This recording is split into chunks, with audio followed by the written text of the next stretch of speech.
Hi, Alisa. How are you? I'm doing well. How are you doing? I'm well, thank you. Welcome to this virtual space. This is an interview for the Archives of American Art, Smithsonian Institution, and today is September 1st, 2020. Um, I just have to remind myself. Yeah, Yeah, if you can please introduce yourself and then let us know how you're doing and how you've been doing over the past few months. yeah. Thank you so much for having me. Um, my name is Alisa Sikelianos-Carter, and I am a painter, a mixed media painter. Um, and I am, right now, I'm doing okay. I think over the last several months, it's been a real roller coaster of feelings. Um, I'm at a residency, a fellowship at Next Haven in New Haven, Connecticut currently. And when I've been here since January. So when COVID hit the United States, I was here starting in February, March. And I think initially I felt very sort of devastated just by just this drastic change in sort of how I imagined this year to be. And I really didn't know. I've never experienced anything like this before, so I wasn't really sure what to do. So I'm living in New Haven with my partner, and we have a 16-year-old daughter who at the time when we came here was in boarding school. And so in March, she had to come back because everything was like shutting down. She came back and she was with us actually up until this past weekend. She went back to school. And so that was like really different too, because I think everyone is struggling, but like teenagers, I think have been hit so hard in this way that unlike adults, at least like the adults that I know. So when she came back and when we all kind of realized what our reality was going to be, it was just like a very heavy time. We also had our 3-year-old niece with us, so it was just like we were in our apartment.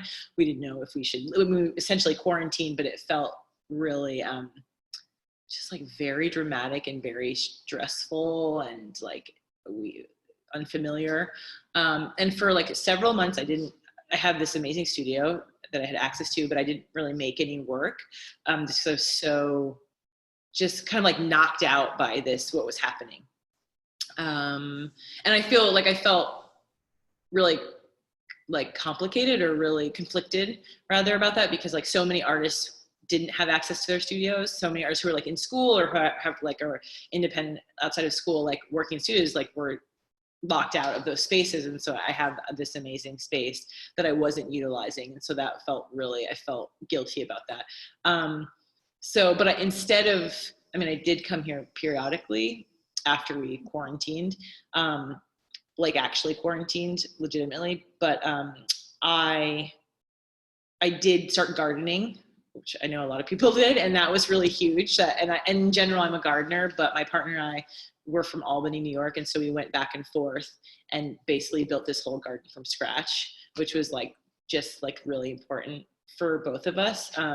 And we have like flowers and also vegetables, and that kind of became, my partner's also an artist, so it became our practice in this way where we were just like, okay, we just have to do this like in our backyard. And we also have a vacant lot that we own where we built like beds and are growing still currently all these vegetables. So that was how I sort of emotionally like got through this time initially.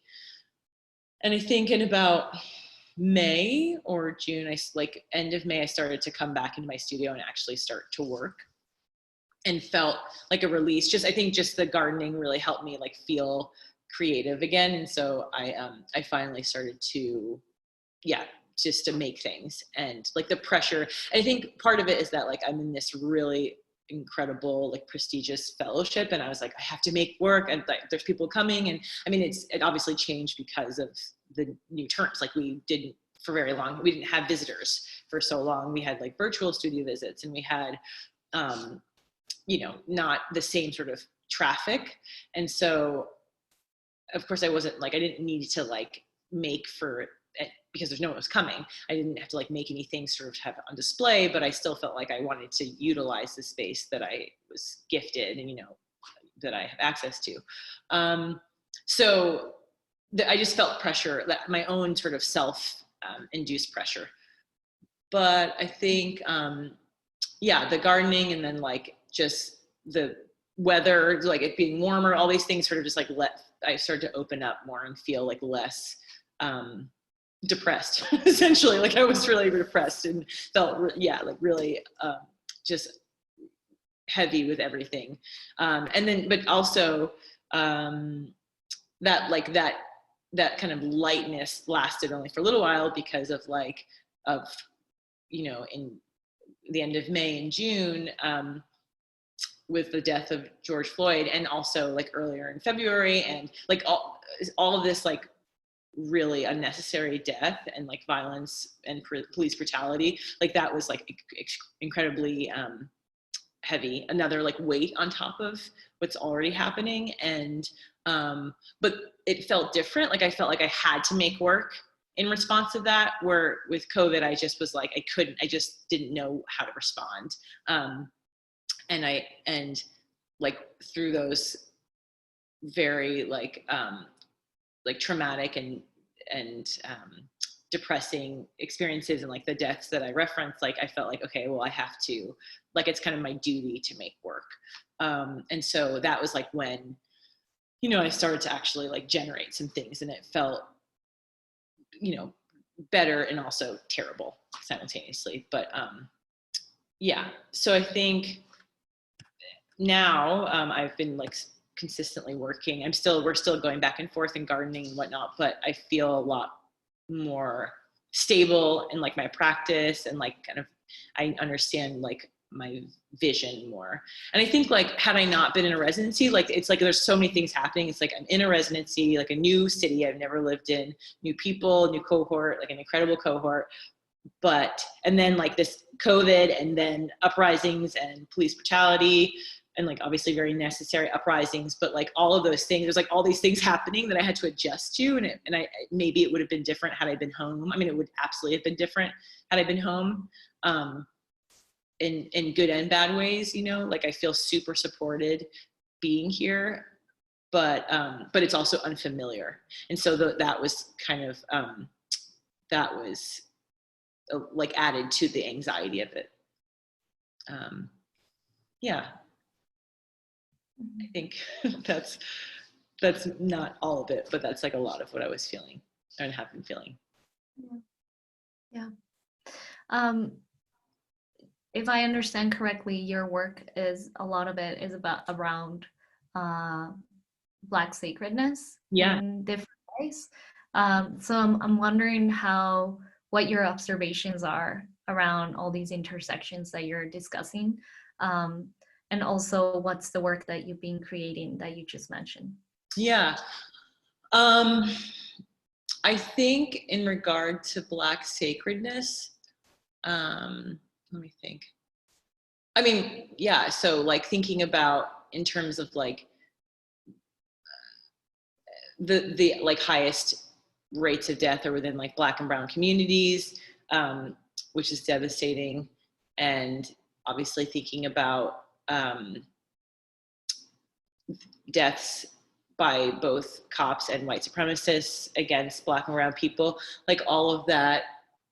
And I think initially, like COVID, it just felt so like, what is this? And we didn't really know. And now it's like very clear, like who is the most impacted. And so it's like, it's much easier to see, where in the moment I just was like, what is happening? Like everything is changing. And that's like a very privileged view, because I was like, oh, I'm at this residency. I feel like I have all this freedom. And then it was like this like huge, like sort of monster came and like changed that. But I didn't really understand that at the time. And so I think I would have framed my role differently in this world, like as an artist, had I recognized that. But I was very much like in my like own world of like my family, and we're just like feeling all these different feelings. But I think now in retrospect, and currently, I mean, it's still happening, and obviously like there's still uprisings and all of that. and there's still deaths happening and violence in that way. I feel like it feels really heavy. It feels like I like the work that I make is like very much to like acknowledge and honor and also like escape like this other world that I want to exist in, where like Blackness is like revered and just totally elevated, and is just like existing in all of this beauty and safety and protection. And so it like feels very intense to like I'm making the work in response, but also as like a separate like it's not only in response to white supremacy. It's its own thing and its own world, but it feels heartbreaking that it feels very relevant, and that is heartbreaking. Like that feels like I am, yeah, like it feels like that I look forward to a time when like it doesn't feel like I have to do that, if that makes sense, and have to continually like uplift in this way. I don't feel like it's a burden, but it is a burden for Black and brown people. You know, it is like there's like such a huge weight to constantly have to prove like your sacredness, the reason that you to give a reason why you should be able to live and live freely and without fear. So I think, yeah. And I'm sorry, wait, what was your second question? I forgot also, but I know it was, I think I'm just interested. I don't know exactly what question I asked, but I think I'm interested in knowing more about your perspective about the different narratives that are happening right now around both what you're talking about, Black bodies, but also, you know, the pandemic and the uprisings, and all of these intersections. What are your perspectives? And also, I think from my previous interviews with people at the residency, I know it's been a really rich space to have conversations with other artists. So yeah, if you can just talk a little bit more about that. Yeah, I think, I mean, I guess if you're asking like, what do I believe, or the narratives, I mean, I think that, and so totally jump in if I'm not answering this correctly, but I believe that, I don't know, like, what do I think? I think that, I mean, I listen to the news a lot, like specifically one particular news source, and Democracy Now! But I think it's like, I feel, I don't know, it just feels really heavy. It feels very, like every day when I'm working, I'm just like kind of like honestly just like cursing to myself, and like it just feels sort of unbelievable like where we're at, and that like, you know, with COVID, I just feel like the way that this has all gone down, it just feels like we're like in general our humanity and like being in this country just feels, and I mean everyone, like it feels like it's just never considered, and it feels terrifying to me, that we're like being sort of steered in these directions by the powers that be, who don't care or consider our humanity. I think as far as the continued violence and white supremacy, it feels absolutely, it's all the same. I mean, of course, like whoever is being like, if anything terrible happens here, it's going to be the people who are sort of like the lowest, who are seen as the lowest by the, you know, whoever's in power. And so like the folks who are being impacted are going to be people who are like lower income or like houseless or people of color or trans people, or, and so like all of that, it's just like, it feels like everything is coming to this like sort of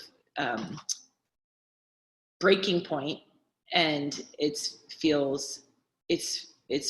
always been scary, right? It's for if you're of any of the groups I listed, if you're like marginalized in any way, but there's like, it's like reaching a fever pitch at this point where it just feels like everyone is realizing it. I mean, obviously there are people who don't, or they're realizing it and they feel good. They feel like finally, you know, like there's this like specifically like white supremacists and transphobic people, specifically, there's like this, people feel very emboldened to like act and to respond. And in my own personal life, I've had like people in my family who have sort of come out as white supremacists, and it's like white people, and it's just like really intense. It's really intense, and it's really scary, you know, to like it's really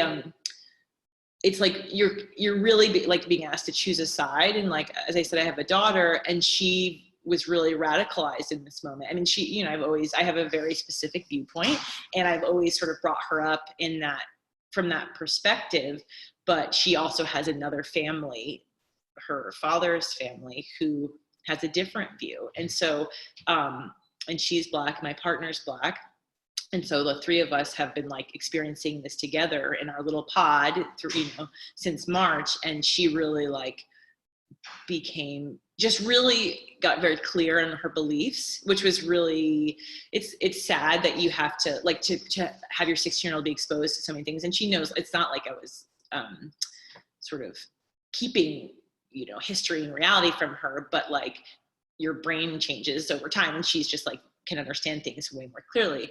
And to see her really understand that was really, it was like a positive thing, you know. But then I can see other people who have gone the other direction, and that's that is really, it's yeah, I keep saying it, but it feels terrifying, because you don't know, because like the literal teenager who just killed 2 people last week, you know, he's a year older than my daughter, and that is, I can't even, but like, it's mind blowing that person, you know, like what it takes for that person to get to that point, to do something like that, or think that this is like the right thing, or think they're doing, you know, they're protecting people.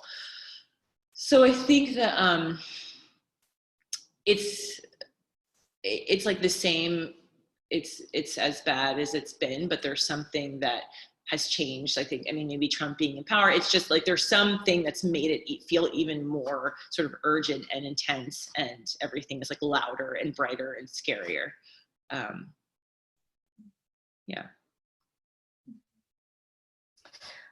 Going back to the work that you've been you've been making since May, can you just tell me a little bit more about what that is, and also where you're going with it? Yeah.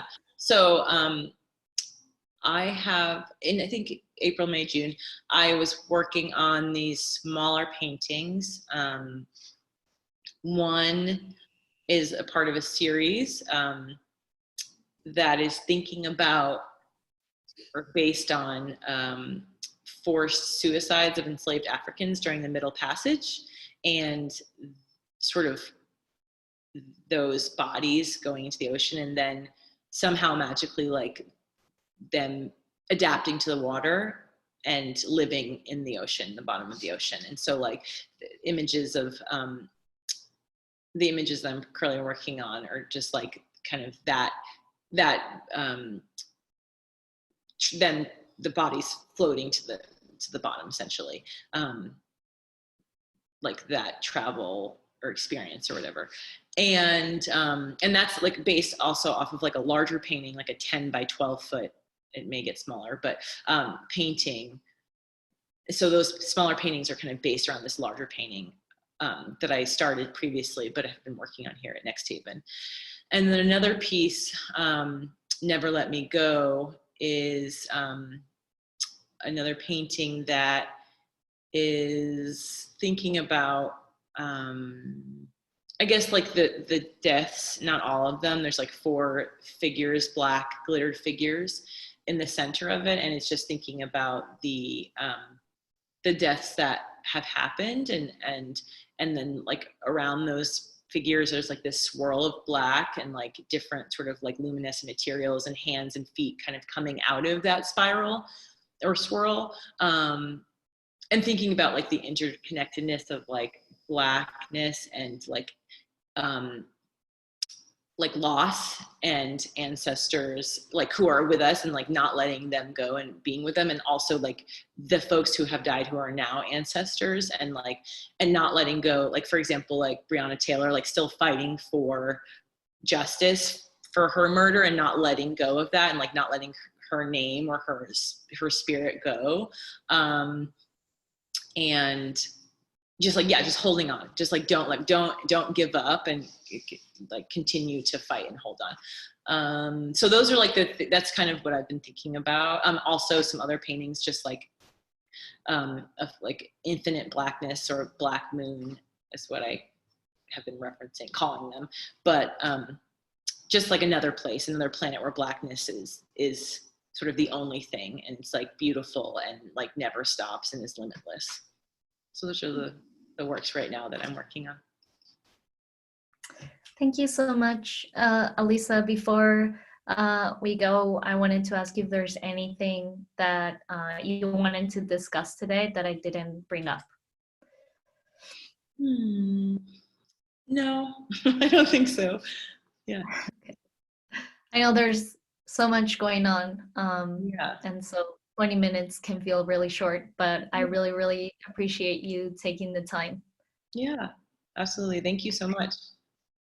Thank you. Take care.